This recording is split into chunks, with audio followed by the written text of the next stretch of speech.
کیا ہی غضبناک چیز ہے یہ غربت، معاشرے کو ننگا ناچ نچوا کے رکھ دیتی ہے، عزتیں سرے راہ پامال کر دیتی ہیں۔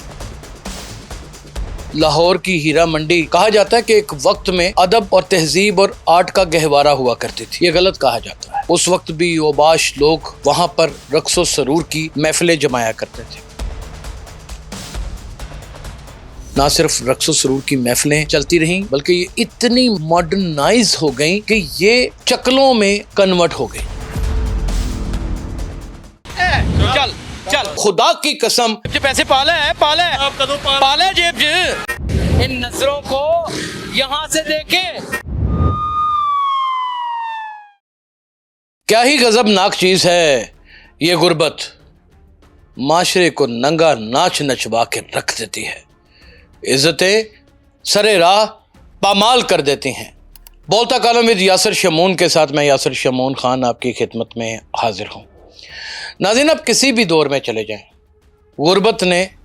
اور کوئی ستم کیا ہو یا نہ کیا ہو، عزتوں کو سرے راہ نیلام کیا ہے۔ لاہور کی ہیرا منڈی کہا جاتا ہے کہ ایک وقت میں ادب اور تہذیب اور آرٹ کا گہوارہ ہوا کرتی تھی، یہ غلط کہا جاتا ہے۔ اس وقت بھی اوباش لوگ وہاں پر رقص و سرور کی محفلیں جمایا کرتے تھے، اور وہاں پر کاروباری عناصر تو بالخصوص اپنے دھندے کے لیے، اس کی پروموشن کے لیے اپنے گراہکوں کو لے جایا کرتے تھے،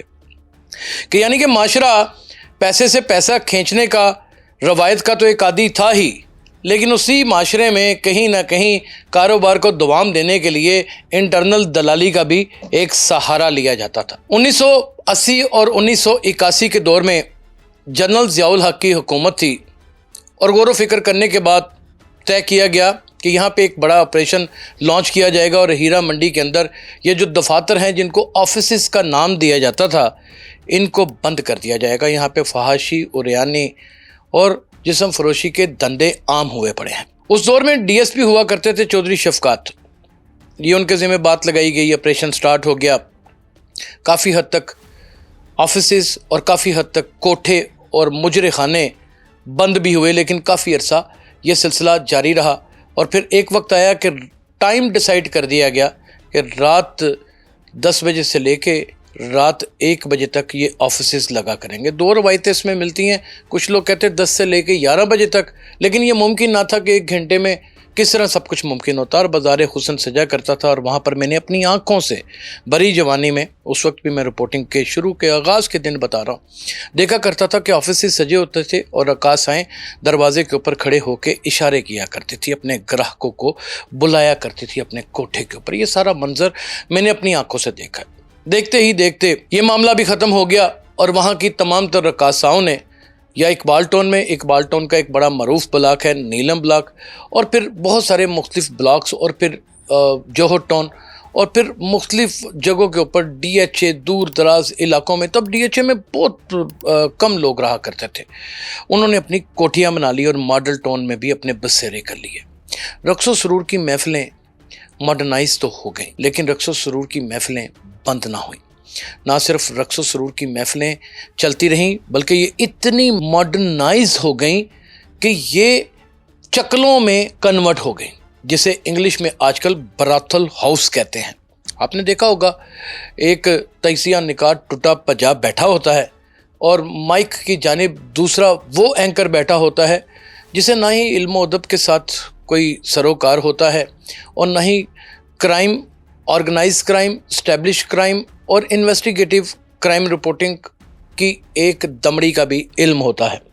وہ آپس میں ایک دوسرے کے ساتھ گفت و شنید کر رہے ہوتے ہیں اور نت نئی باتیں بتا رہے ہوتے ہیں۔ ہر کام کے پیچھے جو معاشرے کو تباہی اور بربادی کی جانب راغب کر دے، ایک غربت، ایک بھوک اور ایک بے بسی کی کہانی نظر آتی ہے۔ ناظرین، کوئی بھی شخص اپنے شوق کے ساتھ اپنے کپڑے اتار کر اپنے جسم کی نمائش نہیں کرتا، پیچھے گھر والوں کی ذمہ داریاں، مجبوریاں اور بہت سے عوامل کار فرما ہوتے ہیں، جیسے کہ وہ خواتین جن کی شادیاں ہوتے ساتھ ہی ٹوٹ جاتی ہیں، وہ خواتین جو جسمانی طور کے اوپر نسوانی حسن سے آراستہ نہیں ہوتی. یہ بڑا بھاری پتھر رکھ کے میں اپنے دل کے اوپر بات کر رہا ہوں. وہ خواتین جن خواتین میں کوئی نہ کوئی فالٹ ہوتا ہے، کسی کی آنکھ خراب ہوتی ہے، کسی کا ناک ٹیڑھا ہوتا ہے، وہ خواتین جن کی شادیاں نہیں ہوتی، وہ خواتین جن کے شوہر کچھ ہی عرصے کے بعد اس جہان فانی سے کوچ فرما جاتے ہیں، یا پھر وہ خواتین جو بے پناہ حسین ہوتی ہیں اور معاشرہ ان کو زندہ نہیں رہنے دیتا، وہ بالآخر اسی معاشرے میں مختلف قسم کے براتھل ہاؤس کی زینت بن جاتی ہیں. دلال سرے راہ پھرتے ہیں، آفرے کرتے ہیں، شادیوں بیاہوں میں جاتے ہیں، میتوں کے اوپر، جنازوں کے اوپر، بین کرتی عورتوں کے اوپر نظریں رکھتے ہیں اور اپنے گراہکوں کو تصویریں کھینچ کر بیچتے ہیں. گراہک جب منڈی میں ان کا ریٹ لگاتا ہے تو دلال حضرات فوراً سے پہلے حرکت میں آ جاتے ہیں، پولیس کو شامل کرتے ہیں، کسی ایک آدھے صحافی کو شامل کرتے ہیں. اس عورت کا جس کو براتھل ہاؤس میں لانا چاہتے ہیں جینا دوبر کر دیتے ہیں، اور جب اس کو کہیں کوئی نوکری نہیں ملتی اور گھر کا میٹر بھی کٹ جاتا ہے اور مختلف کھڑی کی جانے والی مشکلات کا سامنا بھی کرنا پڑتا ہے، تو اس کے پاس ایک براتھل ہاؤس میں جانے کے علاوہ کوئی دوسرا چارہ کار نہیں ہوتا. یہ تو رنجو علم کی ایک داستان ہے،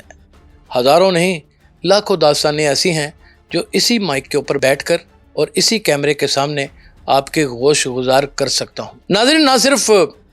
یہ المناک داستانیں کار فرما ہوتی ہیں، بلکہ اب یوں کہہ لیجئے کہ اب شہرت اور اپنی بیجا ضرورتوں کا حصول بھی کچھ عورتوں کو باقاعدہ طور پہ براتھل ہاؤس میں لے آتا ہے. براتھل ہاؤس ایک پناہ گاہ ہوتی ہے، ایک ایسی پناہ گاہ جہاں پر عزتوں کے سودے ہوتے ہیں اور وہ چار دیواری کے اندر ہی رہ جاتے ہیں. نہ گاہک اپنی عزت کو بچانے کی خاطر کبھی اس براتھل ہاؤس میں جانے والی لڑکی کو جس کو وہ ملا ہوتا ہے باہر بیچ راہ میں پہچانتا ہے، اور نہ ہی اس براتھل ہاؤس میں سروسز پرووائڈ کرنے والی خاتون اپنے گراہک کو پہچانتی ہے. دونوں ہی اپنے جرم کی داستان چھپانے میں جٹے رہتے ہیں. نہ صرف جٹے رہتے ہیں بلکہ یہ بے حسی پر مبنی ایک معاشرہ پتہ نہیں انہی لڑکیوں کو، کتنی لڑکیوں کو بہت سارے تماش بین افراد کی ہوس کا نشانہ بنانے کے اوپر کار فرما اور جد و جہد میں لگا رہتا ہے. یہ ایک چین چل جاتی ہے، اسی میں منشیات کا دھندا ہوتا ہے، اسی میں سارا کچھ ہوتا ہے، جس کی منہ بولتا ثبوت میں آپ کی خدمت میں پیش کر سکتا ہوں. آپ غالب مارکیٹ دیکھ لیں، ارد گرد تمام ہوٹلز اور تمام کوٹھی خانے سرے عام کھلے ہوئے ہیں.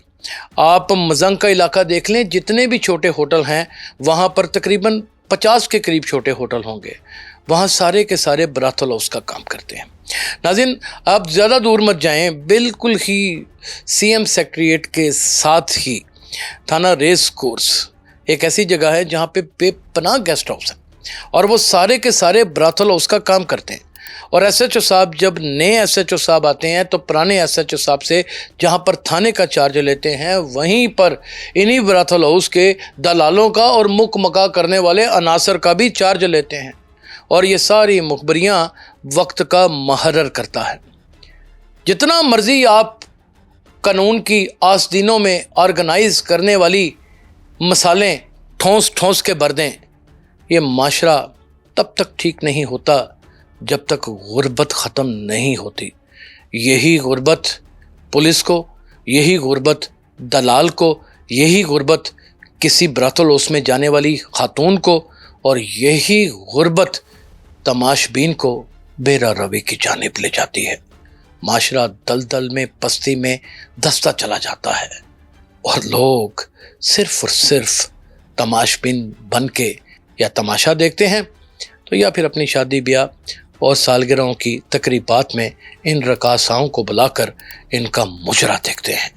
اپنا بہت خیال رکھیے گا. اللہ حافظ.